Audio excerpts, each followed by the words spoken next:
Welcome to Warhammer Warscroll Review. In this video, we will get to know the Elf Warscroll, Dragon Blades. Warscroll Review.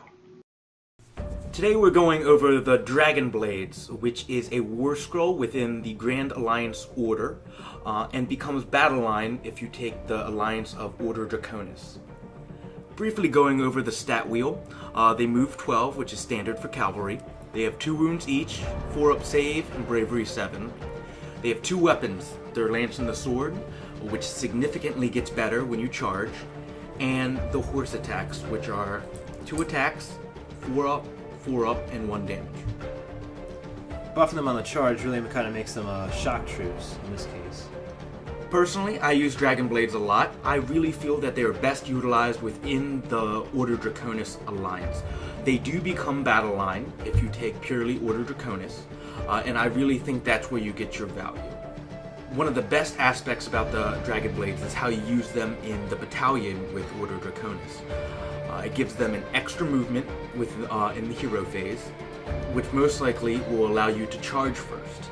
Now when you charge, you wound on 3s rather than 4s, and you also do 2 damage. And since you got all this extra movement, you really need to be picking your targets, and low armor save units are definitely the best target for the Dragon Blades. Yes, because they don't have any rend, you're really going for quantity over quality as far as the attacks and the damage output. They work really well with the Dragon Lord. The Dragon Lord's command ability lets them reroll all of their hits, which is great. And like I said, if you're taking the Dragon Lord and the Blades, you're most likely going to want to take the Battalion, so they get that extra move, and possibly a second chance to charge. It's also really good to clear a space with the Dragon Blades for the Dragon Lords. You can activate the Blades ahead of time and clear out the chaff for the Dragon Lords to charge in. The secondary use for Dragon Blades is really to grab objectives. With the cavalry and having a 12-inch move, they can really move around the board a lot and really get to the different objectives. And also, with their Drake Shield, they reroll failed save rolls of 1, and 1 and 2 in the shooting phase. So they're really good to kind of maneuver around, and they're a little bit harder than most normal cavalry to shoot off the board from far away. They also work really well with the Dragon Lord because if they're within 16 inches of any Order Draconis hero, they don't need to take a battle shock at all, which is great. So you can run, units of 10, possibly 15, or even 20, and as long as you keep them next to a Dragon Lord, you don't have to worry about the whole battle shock. Really, if you take the Order Draconis alliance with just Dragon Blades and Dragon Lords, you can completely ignore the battle shock phase altogether. One of the best combos with the Dragon Blades is with the Battalion, and specifically the Dragon Lord's Horn. It can be used once per game, and it gives every Order Draconis unit around them +1 attack.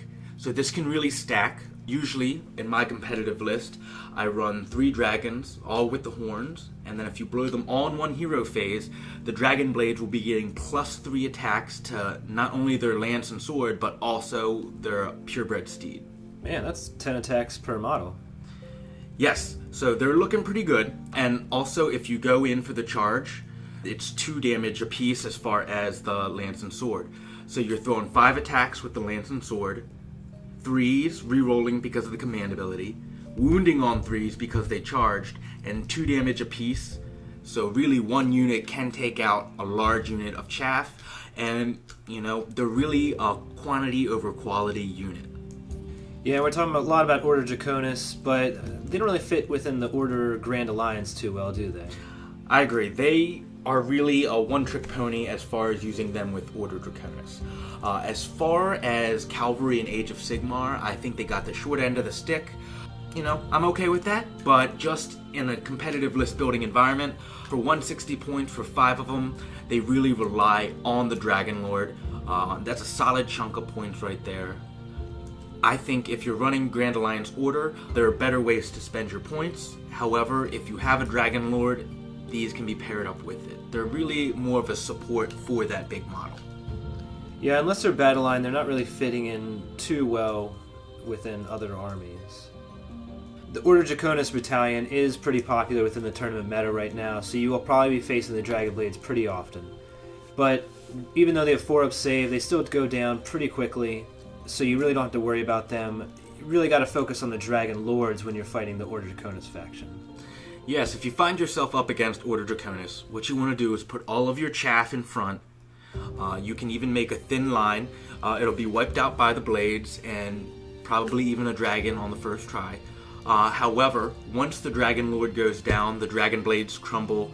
They no longer get to reroll wounds. They also are susceptible to the Battle Shock test. So really, once you take down that dragon, the blades become a very below standard unit. So overall, I would rate the Dragon Blades 2 out of 5 stars. I think that they're cool to model. I think they look great. They really make budget Blood Knights. However, they're one-trick pony. They fit really well in with Order Draconis, but in the grand scheme of competitive Age of Sigmar, they really don't have a place, in my opinion, with the Grand Alliance of Order. What do you all rate the Dragon Blades? Do you ever see them outside the Order Draconis faction? What other War Scrolls would you like to see covered? And thanks for watching.